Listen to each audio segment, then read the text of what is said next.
So in this video, we'll just take a closer look at the 7 components that make up a typical access control system that you must consider when choosing your hardware. So items 1 and 2, in this case, they're one and the same because this is a self-contained system. So your user interface and your door controller are in the same product. If this was a split system or an online system, they would have separate door controllers, which would be a separate piece of hardware on the inside of the secured area.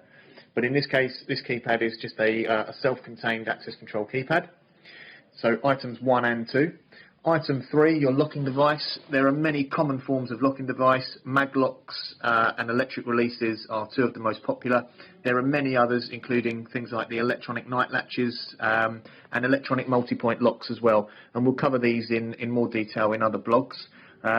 Mag locks and electric releases being 2 of the most common, and here are some examples of common versions. So standard size mag lock at the bottom, slimline mag lock in the middle, and a mortise, a concealed mortise type mag lock as well. Electric releases, there's 2 examples of ANSI type electric releases here. The bottom one obviously a surface mounted rim type, a mortise ANSI release in the middle, and then a really common European release, one of the more cost effective, very, very popular releases as well.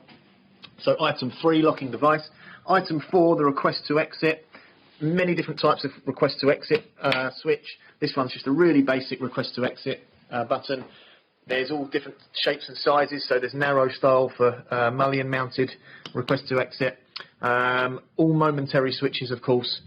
There's some stainless steel options, green back boxes, disability approved, DDA compliant request to exit devices. Component 5, which will be your emergency exit device, so a maintain signal in this case. Break glass units such as this, they are sometimes combined with item 4. So this one down here, for example, is a request to exit and an emergency exit combined together. So that's item 5.